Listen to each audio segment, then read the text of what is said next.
Thank you for joining us for another week of Real Talk with the Mulholland Ross Real Estate Group. If everyone wants to just go around and quickly introduce themselves. I'm Davis Mulholland. I'm a sales representative with the Mulholland Ross Group. Or if you want to. Or Ross with the Mulholland Ross Group. I'm Jordan. I'm the Director of Operations and Sales Rep on the team as well. Lauren Rhodes, Sales Representative with the team. I'm not Lauren Rhodes. I'm Jack Ross with the Mulholland Ross Group. Great. And we've Awesome. got some people on the phone as well calling in. So those people, they don't get to see our beautiful faces, but just a reminder. Okay, great. And while more people are coming in, we'll just like the other weeks, we'll quickly go over the stats that we saw the following week. And then we'll also go take a look at the month at large. And then we have a couple questions for the team about what's been happening this week and where we kind of see the market going from here. So I'm going to share my screen. Oh, just a quick reminder, if you do have any questions, please feel free to put them in the text box. We're here to answer any and all questions you might have at this time.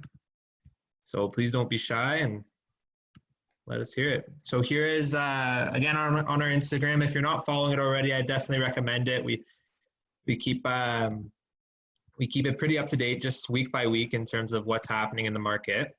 So this week we saw 283 sold listings, which is pretty optimistic when we actually compare it to the low of sales. So just to give you an idea, 4 weeks ago, those number of solds were 157. So 157 to 283, which is a difference of about 55% from the low.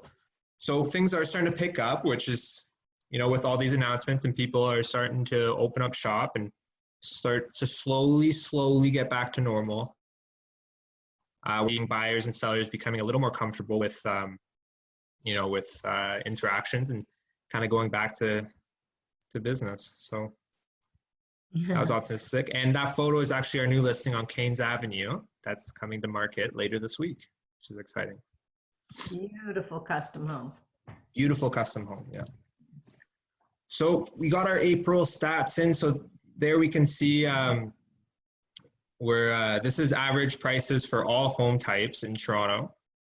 So to give you an idea, you can see that January and February where we saw those increases of sales was kind of a great padding in terms of the decrease in sales that we saw from this COVID pandemic and the kind of the contraction of sales and listings and all that. So right now we're sitting at about the average of 2019. This is all home types, of course, so we got to be careful when we're super optimistic. But as you can see right now, we are on par with that 2019.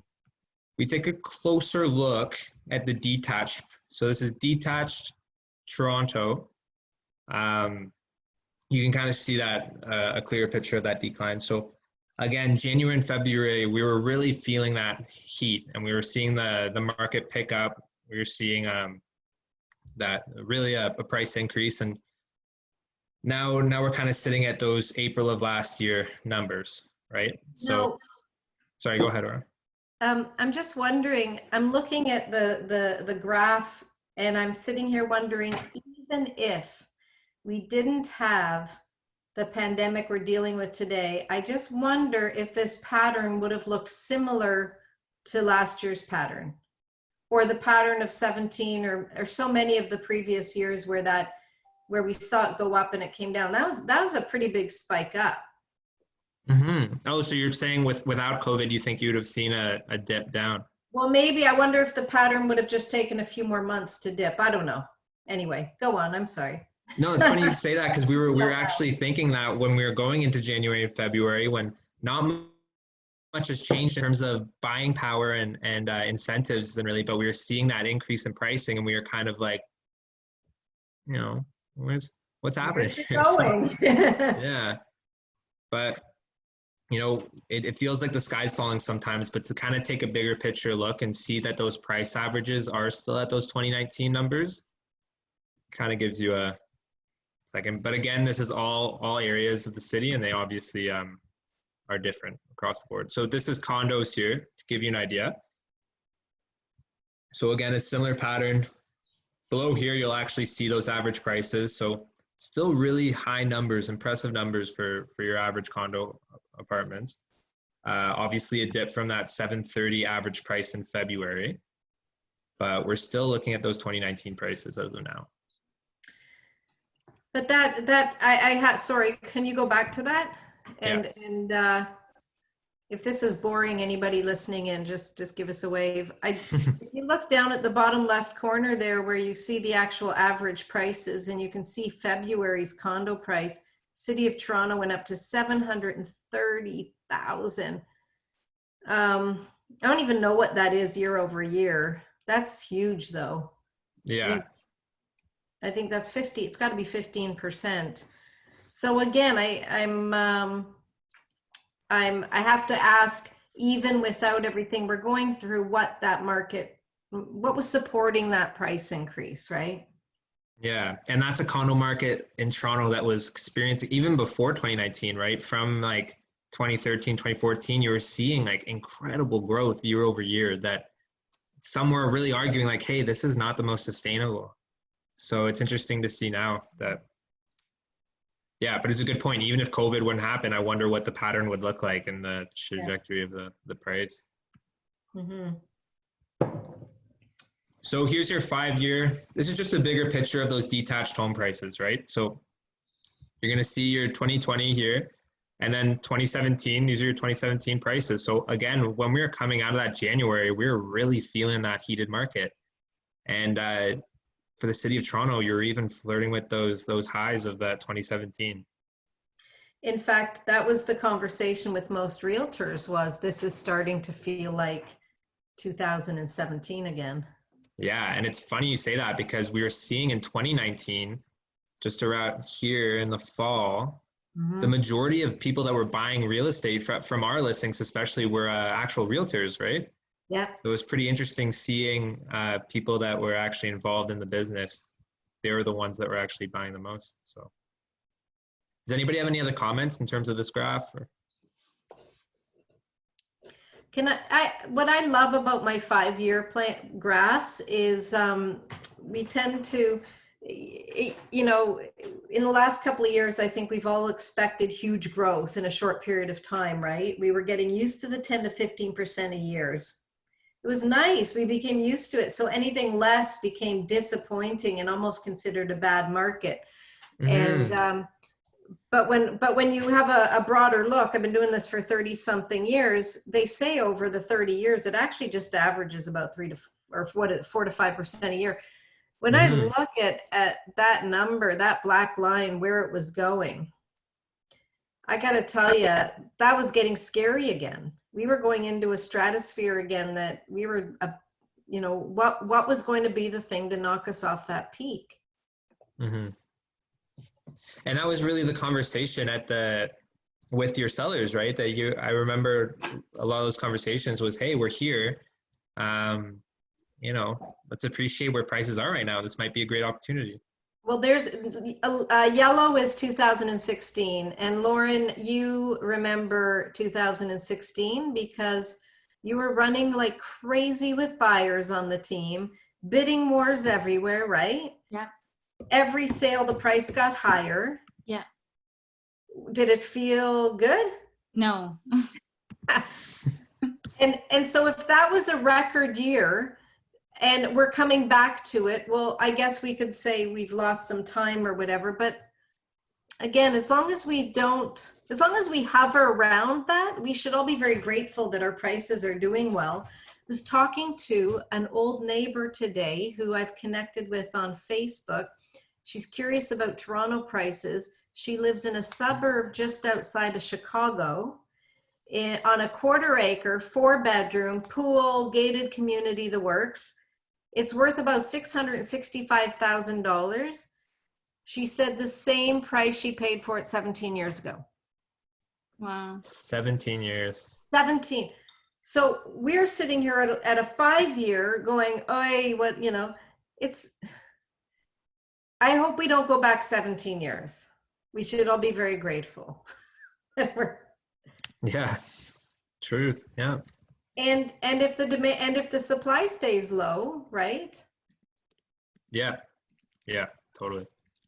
for comparison, that 5-year chart, if you go back, Davis, that the average price of 1.2 in April of 2020. If you look 15, 20 years ago, that was probably a $400,000 or $500,000 home, maybe, give or take, right? So Yeah. that's the real difference. Yeah. So that goes with what Orr was saying too. If you look at most markets in general, actually, and you actually average it out, it does end up having that steady growth with the odd spike and dip. But if you actually average out the increase, it's usually a healthy, 10%, whatever increase, which is pretty interesting how it all equals out. Yeah, it's about 5. I think we've been spoiled recently to assume much higher. So Yeah. maybe So then this is just to show your condo market. So again, I do want to let everybody know that this is all of Toronto, and there are certain markets, given its price point, its demand, it's all that. Then, so I do want to say that, but it's interesting to see that on average your condos are, in terms of the growth. But we also have to appreciate the incredible growth of these condos as well, right? And that's for a variety of reasons. Sorry, Laura? This is the city of Toronto, so it is the 416. Just so you know. Yeah, the city of Toronto. Yeah, so we're sitting around that 2019 price as well. So it's like we went into a time machine back to April 2019 in prices. Yeah, but That mean that fashions come back too? I think the thing to keep in mind is those prices of 2019, those were still record-setting prices. If you're looking at the graph, that green line is the highest line, right? So while January, February of this year might have been, getting even higher, we're still at really good prices. Yeah. Yeah, no, for sure. Yeah. Great. And this is just your big picture view. Maybe that should have been the first one, but here's your 5 picture of your average prices. So again, it's kind of painting the same story of those 2019 April 2019 prices. But are we seeing a pattern different than anything else we've seen in the last 4 years? Same pattern. I'm sorry? It's the same pattern we see every year. Because, well, we have a market, a cyclical market, an annual market, we have a seasonal market. And, so again, as long as we stay within those 3 colors at the top, I think we've got a pretty healthy real estate market. Yeah, and it's interesting you're seeing that too, because you see those 2 peaks as well, and that's kind of your fall market here and your spring market. But it's unfortunate that this pandemic really came in right to, because we were even saying it to ourselves, we were heading right into a spring market that we were really feeling things heat up. And I don't want to always go into opinions, but the market indicated that it was looking like it would be looking a lot different in terms of the pattern of the dip going into the spring market. Yeah, it's interesting looking at that, how the second week of March, the third and fourth week of March are always jumping at that upward trajectory. And you can really see that's smack dab when COVID-19 and everything happened and we kind of shut down the second week of March, and it took that nosedive there. The only other time it kind of hit early was in 17 when that foreign tax came in, and that was also in April. So we felt it that's a month where we usually would have gone up. Yeah.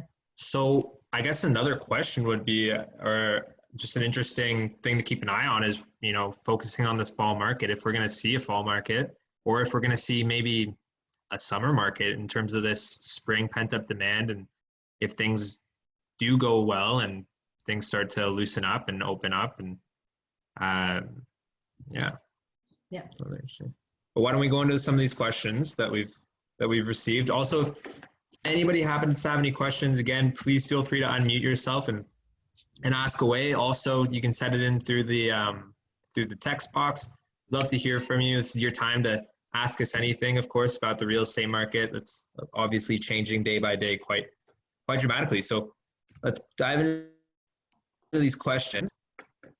So the first one was, if you were planning to sell next spring, what are a few things you can prepare right now that maybe you don't feel so safe to have people walking through your home, but a few things that can maybe give you a bit of a head start and prepare yourself leading into the spring, or leading into next year, sorry. Well, but if someone's really hard set on a date for next spring, First, I'd wonder, are you hard set? And it's probably worth a private conversation just to work out the timing conversation, only because we don't know what the future holds. But for someone who's got a hard date, you know, next April, one thing for sure is this June, early July, but June, you must get your garden pictures. Right? We're all over this in June with our clients. Get your garden pictures and your big ones and your wide ones and make it look amazing. And that would be one of the things I'd be doing. However, the other thing we've been doing for clients, we've got a lot of people right now who have a longer timeline. However, we've listed their home exclusively. We are sharing it amongst a qualified group of buyers that understand that there may be a longer closing or a potential rent back for sellers to stay in the home longer, right? And we're dealing with it now because I guess some people feel there's an uncertainty of the future, right? So lots of options to actually be able to sell now while the prices still look high, but some of us are a little concerned about that trajectory direction. So some people are grabbing their money now and finding other solutions so that they don't have to move yet. So that would be one thing. Do you need to, you know, if you can't move till next year, there's other solutions. Yeah. So it sounds like if it's about the sale price, it's kind of about selling today where you kind of have an idea where prices are, You know, or the uncertainty. did any of you guys bring the My crystal ball. yeah. I don't know. I don't know. We're all watching the same news. We're all looking at the same graphs, the same trajectories. Yeah, for sure. Before I go into the next question, does anybody happen to have any questions of their own? No? No, I'm good right now. Great. So we got a question here. So in this market, when you're buying and selling at the same time, what's your recommendation for these clients? Let's say they're selling the condo and moving into a detached property. Okay, I'll start the answer, but then I know other people on the team have awesome input. There is no one size fits all, and every market is different, and you must know the market you're moving from and where you're moving to. And any slip on that can either leave you with 2 homes when you don't want them or homeless when you don't want to be homeless, right? So you must understand, what am I buying? How often does it show up? What are my chances of getting it quickly if I need to? And at the same time, what am I selling? How much is it selling for? How long is it taking? What are my chances of actually selling it realistically in the price I feel I need to make the move, period? So there really is no one size fits all. I can tell you that we're doing it, and touch wood, successfully. We haven't had anyone with 2 homes who didn't want them and no home when they didn't want it. But I know that no one on our team, especially me, sleeps at night when our clients are in that mode. So full education before even starting. That's my number one thing. The one thing that scares me is when we get the call, right? We've all gotten it. On a Monday morning, we get a call from a client saying, "You're not going to believe what I did this weekend. I went up north, or I went out of town, or I went to visit my daughter in another province, and I bought something. By the way, I need to sell. No problem. I just need to be closed in 60 days." Right? And then we freak out because we're like, you could be in a real pickle, right? Yeah, especially if you need the funds. Like you need that money to close on the other property. You're putting yourself in between a rock and a hard place, for sure. And it's okay, I guess, if you know ahead of time, what's my worst case scenario? What's my reality look like? It's when people do it and then come back and say, "What do you mean homes aren't selling in a bidding war over asking?" You know, I haven't really been paying attention to the neighborhood in 5 months, whatever it is. Yeah. Yeah. So it sounds like just knowing, your realistic expectations, how much will the home sell for? How long are homes like yours taking to sell? And that. Okay, great. I want to just share something really cool though. we're seeing some really neat negotiations going on. And one of our clients who just bought a property out of town negotiated a way to move into the home prior to closing. He worked something out with the seller. I won't go into details, but they worked something out for him to go into that home so that now his home here in Toronto is empty and he can sell it safely without being in the home. And I'm telling you, we're seeing a lot of creativity and some flexibility by people who understand, hey, listen, we're all just, we're in it together. We're all figuring this out. And if we all have the same goal at the end to buy a home, sell a home, whatever, let's make it work. And I get excited when I see stuff like that happen. Sorry, Jordan, I think you were going to say something and I cut you off. I was just going to say, from the buy side of that conversation, the big things we're definitely seeing is it's important to get pre-qualified, sitting down with a mortgage broker or your bank, and really having that pre-approval in place so that while you're still working on the sales side, the buy side can move quickly and confidently. That's really important. And like you said, just kind of knowing the buy market that you're looking at and the sell market that you're looking at, because they could be two very different markets, right? Throughout the city, there's so many little markets in the area. So really you deserve it. You deserve it for yourself to sit down, get the pre-qualification with the mortgage broker, and also, have a conversation with us about what the timelines look like and what makes the most sense for your specific situation. And Jordan, on the mortgage qualifications, I mean, we've found it a couple of times where we're talking to people and they say, yeah, no problem, qualified. Now we have to ask, when were you qualified? Because we know if they say they were qualified even in January or February, that might have changed on them. And so you're sending your clients back, right, to the mortgage broker. And by qualified, we mean an actual pre-approval letter from the bank saying, here is the amount you're qualified for, here is the rate you're guaranteed for usually 120 days, not just, I called my bank and they said, based on my income, I can afford X, because that's not a pre-qualification. Right. And that's a really important step that a lot of buyers might miss sometimes. Yeah. Not our buyers, but in general. And the banks are being tough and they're asking lots of questions and And qualifications are changing and they could easily continue to do so. The way I look at it, it could quite possibly save you a lot of money. I know it's a minor inconvenience to go through the steps, get all the paperwork, have the phone conversations, do it all virtually and get your pre-approval. But how many times have we been sitting at the table, seen two offers that are 5-10 grand apart, one doesn't have a condition on financing. Instead of you paying the extra 15 to outbid that guy or whatever, they're going with your offer because that you have that sense of security, less headaches. It can save you money without you even knowing. We see it time and again. So great point. Yeah. Great. I'm gonna put a quick plug in for our monthly sales report. If anybody hasn't joined our monthly sales report, it's a weekly sales report. We send a sales report every week with a list of communities that we really focus on and throughout the city of Toronto, and we keep you updated regarding the sales and also on new and important news to keep you fully updated on the ever-changing market, especially during these times, of course. So another question is this would be a good one for Jordan and Jack, because there's a lot of talk about this pent-up demand. I'm sure you guys have heard that a lot.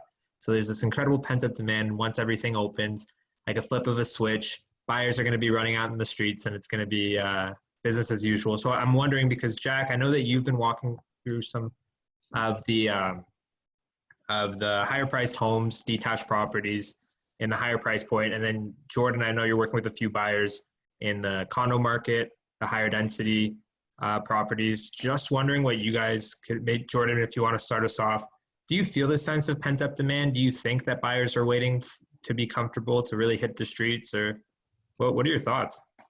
Yeah, I mean, definitely, a lot of the buyers that we've been running around with right now are kind of the first-time buyers, move-up buyers in that, $500,000 to $800,000 price point.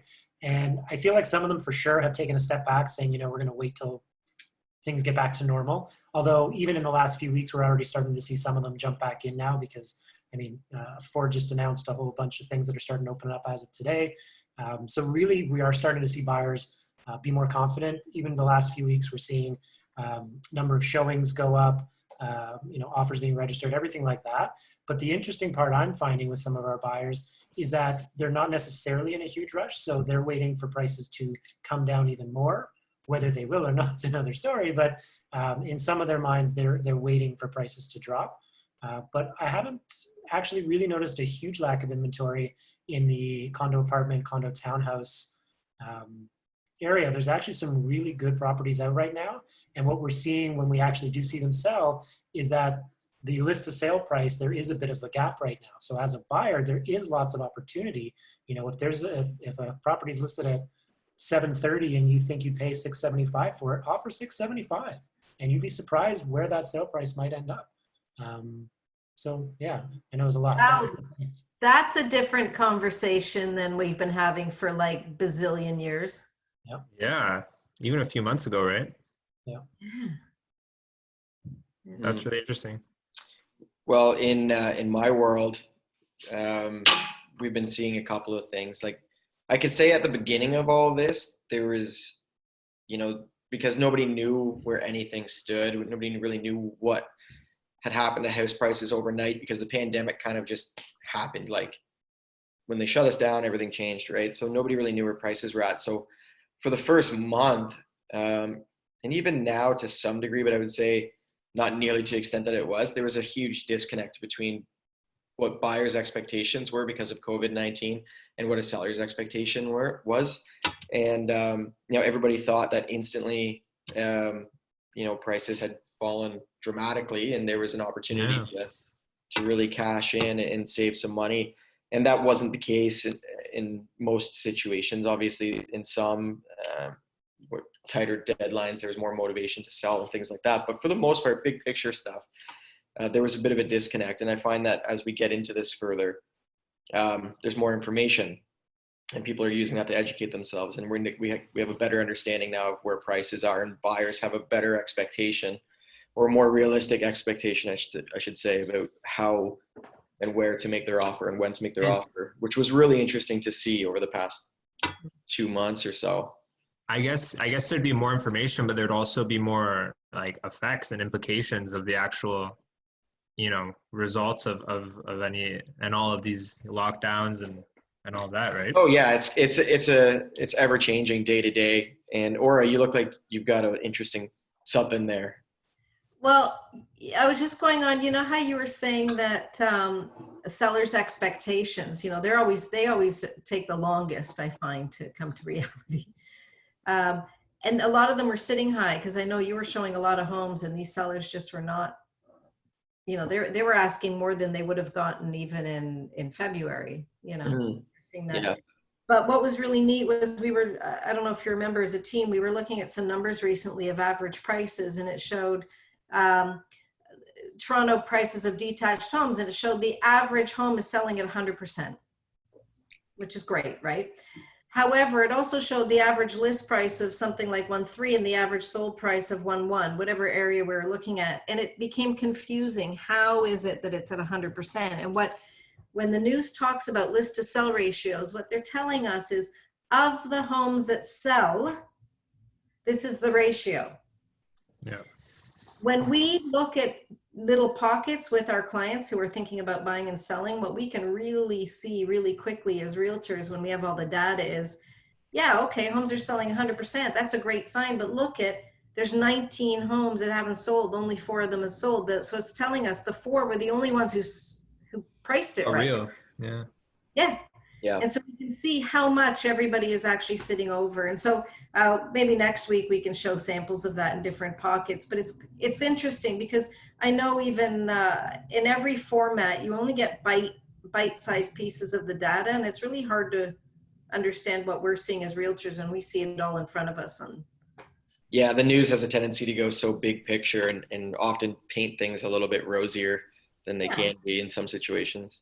Well, look at 287 sales or whatever it was last week in Toronto. That's amazing. It is an increase over the last week. We're thrilled. It's not the 1,500 we would have seen the same week last year. Mm-hmm. So, you know, just putting it in perspective, I am thrilled that number is going up though. Like, yeah. And that's happening. just to add to that, thrilled that number is coming up, but also that the number of listings hasn't extraordinarily outpaced the number of sales. It's nice that it's like a nice healthy increase on both. Showings are up, right? Our office announced, right, Jordan? I think Broker Bay announced showings, appointments, everything up.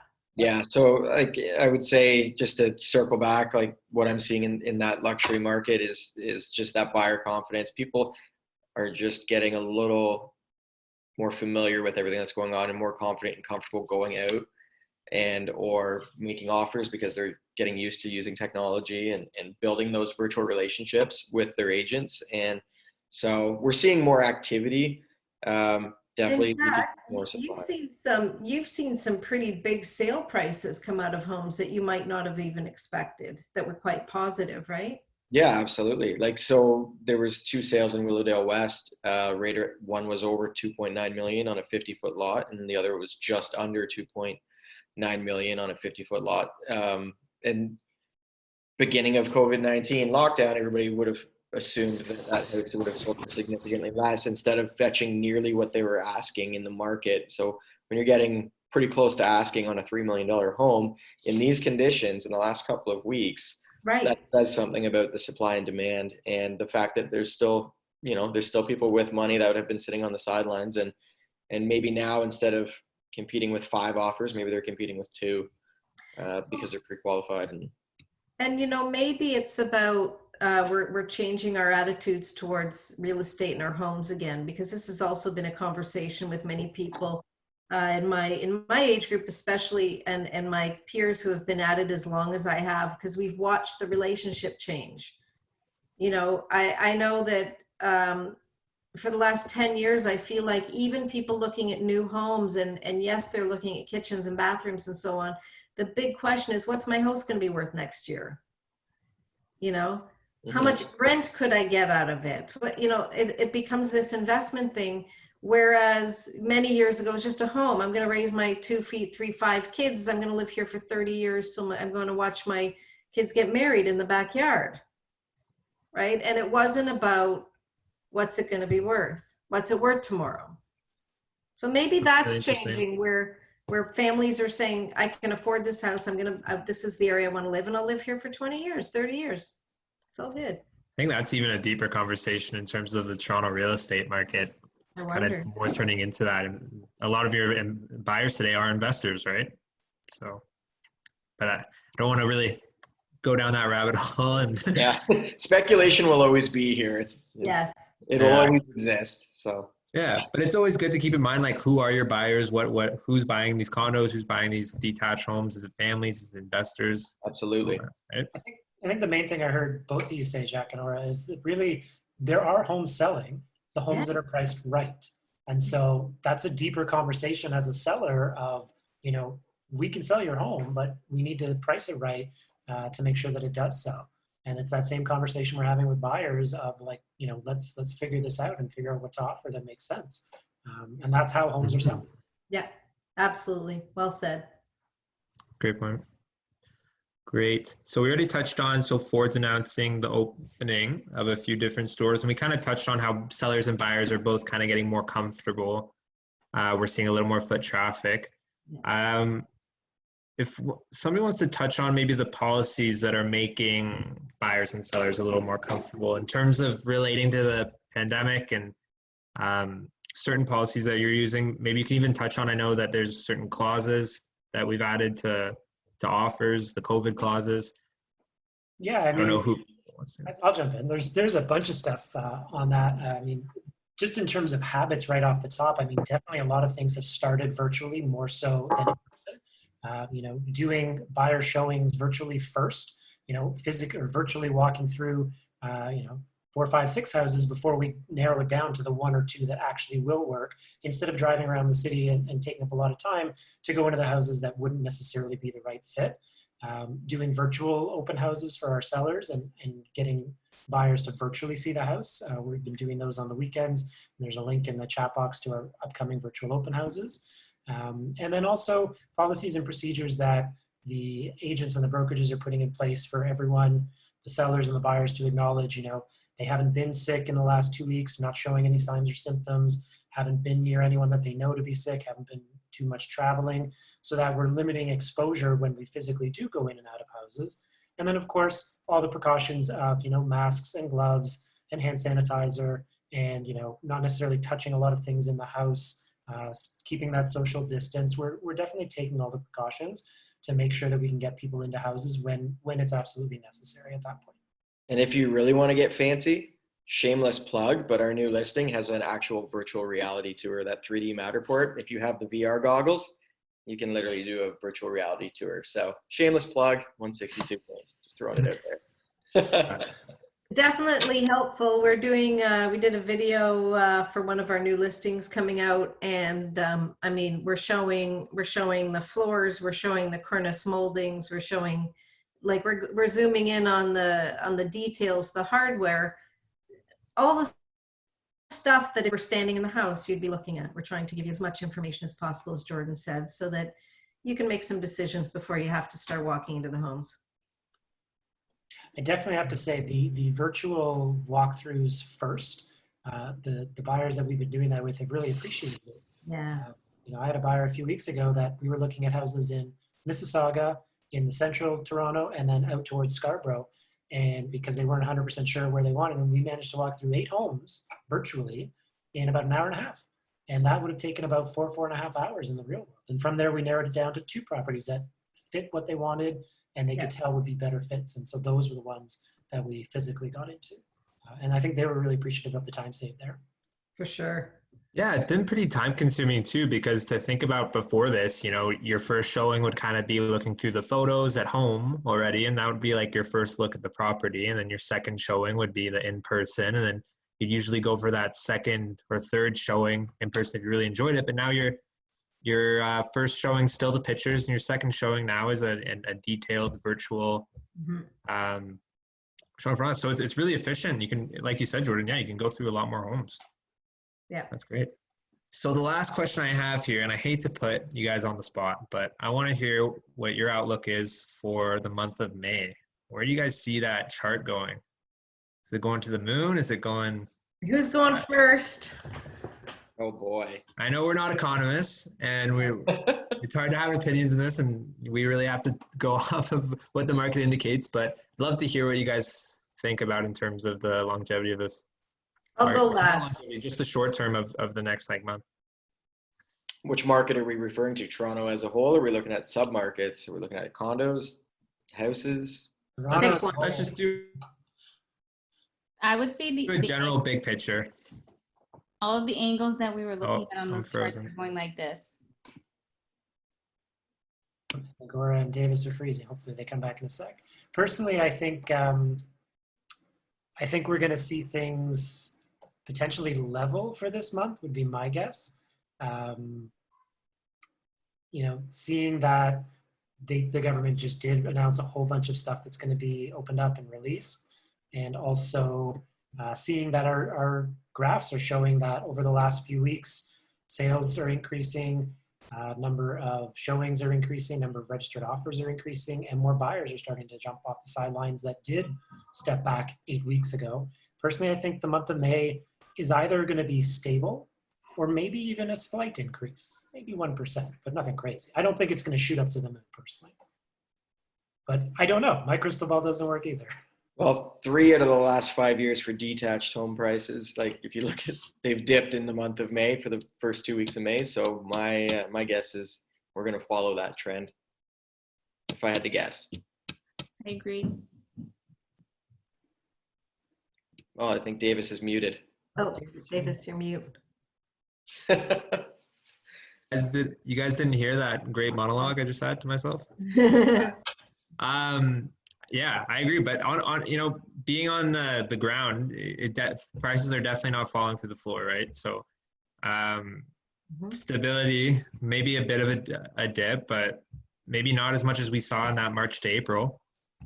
But as of now, it seems like, it's holding pretty well. My guess is we're going to flatten the curve. Literally. Expand. Well, like Davis said, in prices, I don't think we'll see the same sharpness of dip that we saw from March to April. I do think we'll see a little bit more of a dip going into May, but I think we're flattening it out. I think we're going to follow the similar pattern. So something like that. And then Yeah, well like done. that. Not that. No, that's better. Yeah. Yeah. Yeah. The So human my- cat over there. oh, sorry. Go ahead, Laura. Sorry. That's my professional opinion. But I'm going to add something. We also saw at Bayview York Mills last week an $8 million home sell. If you do catch our sales reports, we're including all the sales in a lot of different pockets, and that's one area that we include.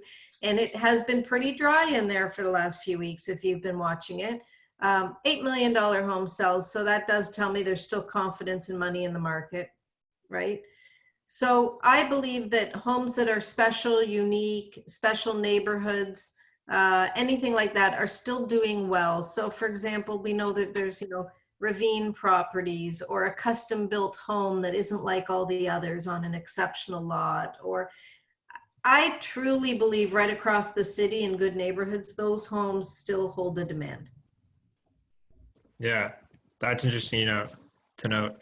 And to note that, yeah, there's different styles of home and different buyer pools that are looking at those. And maybe as we go ahead throughout this year, we might see different pools of buyers be affected in different ways during all this too. Very true.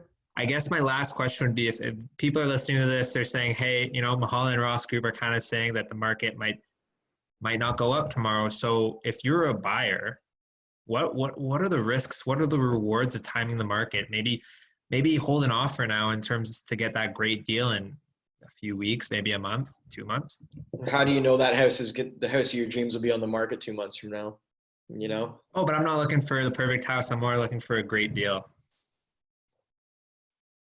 Interesting. In every market, there's people looking for a great deal, right? And I always find those people never even act when they're given them. Sometimes finding the right house that you love and can afford is always the trickiest part of the process in any market, right? Yeah. And I guess I know, or you said that I really loved was you don't know that you're at where the bottom is until you're on the way up, right? And especially if you're looking at real estate in the long-term game, I don't think anybody looked back after, there was that crash in 88? 89. 89? Yeah, Anybody or even that 07. Yeah. But the person that bought in 1988, that was a painful 7 years of their home not being as worth the amount. But if they actually lived there for, 15, 20 years, they're doing okay. Yeah. Great. So does anybody have any last questions, closing thoughts? If you haven't signed up for our monthly sales or weekly sales report, please do so. It keeps you updated. A lot of neighbors and community members find it really helpful in just keeping up to date in these, especially when the market changes week by week. Davis, that's an emailed report. Like we send that out via email? Via email, yeah. Send out via email every week. And that includes all the sales, but also if there's if there's any big changes or anything like that, then we include that as well. Sounds good. Well, thank you guys so much for joining in. Next week, we hope to have another special guest. We should be announcing that maybe early next week, but hope you guys can join us next week. And does anybody else? If I can just make a plug for our virtual open houses. Guys, even if you're not looking to buy a home, I recommend you jump on and take a look. If you are thinking about selling a home or you are looking at homes, take a look at how we're doing them, what we're doing, because you'll see how homes are being sold right now. So you'll be introduced to that. But as well, it might give you some ideas on how you're going to go about buying and selling, knowing that this is how it's the new way. And one last thing that I want to point out as well is today is Keller Williams Red Day, which stands for Renew, Energize, and Donate, where all Keller Williams offices around the world give back to the communities that they work in. If you go to our Facebook page or our Instagram, we're supporting Homes First, which is an organization that deals with homelessness in the city, and they're in dire need of personal protection equipment. And so we're, as an office, trying to raise money for that. Any little bit helps. Again, you can go to our Facebook Mulholland Ross Group or our Instagram page and click on the link there to donate today. That would be great. And of course, the community appreciates Yeah, it. thank you. Just to add, sorry, Red Day is celebrated by all Keller Williams agents all over the world. So there are over, I think, 200, I don't even know what the numbers are, hundreds of thousands of realtors today who typically take the day off work to actually help in the community. So this time we're raising money. Thank you, Jordan, for reminding everyone and us about that. Thank you. I'm missing being Okay, out great. there doing it. Yeah, totally. Hey, great.